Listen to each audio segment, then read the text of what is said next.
নমস্কাৰ মৰমৰ ছাত্ৰ ছাত্ৰীসকল জৈন এডুকেশ্যন চেনেলটোলৈ তোমালোকক স্বাগতম জনাইছোঁ।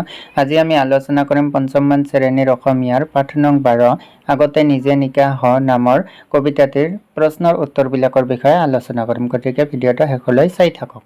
এতিয়া চোৱা, আনক ধোৱাৰ আগতে ভাই নিজে নিকা হ, নিজৰ হিয়া মনৰ মলি ধুই পখালি ল। আনক কোৱাৰ আগখিনিতে নিজে সঁচা ক, নিজ সত্যত নিজৰ ৰূপত দৃঢ়তাৰে ৰ। তেহে হ'ব হোৱা লোৱা কোৱা ৰোৱা ঠিক, জীৱন ভৰাই জমা হ'ব ধন হন আদমিক। কবিতাটিৰ কবিগৰাকী অম্বিকাগিৰি ৰায়চৌধুৰী। তোমালোকে এনেকৈ কবিতাটি আবৃত্তি এবাৰ কৰি ল'বা। তাৰপিছত চোৱা, পদ্ধতি শুদ্ধ উচ্চাৰণেৰে পঢ়া। ছাত্ৰ ছাত্ৰীসকল পদ্ধতি তোমালোকে শুদ্ধ উচ্চাৰণেৰে পঢ়িবা। তাৰপিছত পদ্ধতি আবৃত্তি কৰা। তোমালোকে পদ্ধতি এবাৰ আবৃত্তি কৰি ল'বা।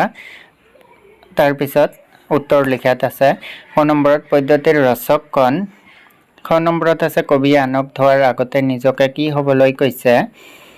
তাৰপিছত গ নম্বৰত কবিৰ মতে নিজক নিকা কৰিবলৈ হ'লে কি কি কৰিব লাগে, আৰু খ নম্বৰত কবিৰ মতে আনক সঁচা কথা ক'বলৈ উপদেশ দিয়াৰ আগতে নিজে কি কৰিব লাগে।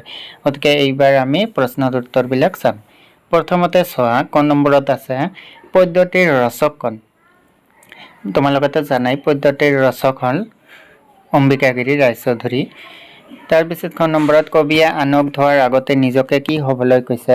তোমালোকে উত্তৰত লিখিবা কবিয়ে আনক ধোৱাৰ আগতে নিজকে নিকা হ'বলৈ কৈছে। তাৰপিছত গ নম্বৰত কবিৰ মতে নিজক নিকা কৰিবলৈ হ'লে কি কি কৰিব লাগে। ইয়াৰ উত্তৰত লিখিবা কবিৰ মতে নিজে নিকা হ'বলৈ হ'লে নিজৰ হিয়াৰ মনৰ মলি ধুই পখালি ল'ব লাগে। তাৰপিছত ঘ নম্বৰত কবিৰ মতে আনক সঁচা কথা ক'বলৈ উপদেশ দিয়াৰ আগতে নিজে কি কৰিব লাগে। ইয়াৰ উত্তৰত লিখিবা কবিৰ মতে আনক সঁচা ক'বলৈ উপদেশ দিয়াৰ আগতে নিজে সঁচা ক'ব লাগে। গতিকে তোমালোকে এই উত্তৰখিনি তোমালোকে ভালকৈ মুখস্থ কৰিবা। এইখিনি ইম্পৰ্টেণ্ট কুৱেশ্যন হয়, পৰীক্ষাত আহিয়ে থাকে এইবোৰ। তোমালোকে কবিতাৰ লগতে কুৱেশ্যনবিলাকো মুখস্থ কৰি ল'বা। এইবাৰ চোৱা, তলৰ শব্দবোৰৰ বিপৰীত অৰ্থ বুজোৱা শব্দ লিখা। সত্য, নিজৰ, জমা, আত্মীয়, নিকা। এইবোৰৰ বিপৰীত অৰ্থ লিখিব লাগে। তাৰপিছত তোমাৰ মনটো ভালে ৰাখিবলৈ কি কি কাম কৰিবা দলত আলোচনা কৰি লিখা। ধ্যান, প্ৰাৰ্থনা আদিৰ দৰে কাম। গতিকে ছাত্ৰ ছাত্ৰীসকল তোমালোকে এইটো নিজে কৰিবলৈ চেষ্টা কৰিবা। এইবাৰ সত্য, নিজৰ, জমা, আত্মীয়, নিকাহে এইবোৰ বিপৰীত অৰ্থবোৰ তোমালোকে চোৱা। সত্যৰ বিপৰীত অৰ্থ হ'ল অসত্য। নিজৰ হ'ব আনৰ, জমাটো হ'ব খৰচ, আত্মীয় অনাত্মীয়, নিকাৰ বিপৰীত হ'ব লেতেৰা। গতিকে তোমালোকে এইখিনি নিজে কৰিবা, লিখি ল'বা। তাৰপিছত চোৱা, অসম কেশৰী অম্বিকাগিৰি ৰায়চৌধুৰীৰ কবিতাটো আবৃত্তি কৰিবলৈ শিকা। ভাঙিব লাগিব শিল। এইটো পঢ়িবা যে তই ভাঙিব লাগিব শিল, নোৱাৰ বুলিলে নহ'ব যে ভাই, ঢিলতে পৰিব ঢিল। ক্ষত বিক্ষত অংগ আৱৰি, মুখেদি ৰক্ত পৰিব বাগৰি, কলিজা খনিয় পৰিব ভাগৰি, তেহে খুলি যাব শিল।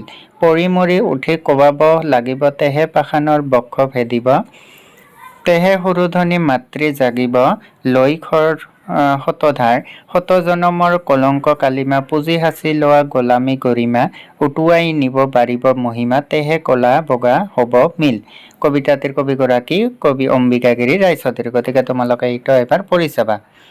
তাৰপিছত চোৱা, কেতিয়াবা তুমি এৰাব নোৱাৰা পৰিস্থিতিত বাধ্য হৈ মিছা কথা ক'বলগীয়া হ'ব পাৰে, তেনে পৰিস্থিতিৰ বিষয়ে কোৱা আৰু লিখা। তাৰপিছত আছে কবিয়ে কৈছে নিজৰ হিয়া মনৰ মলি ধুই পখালি ল।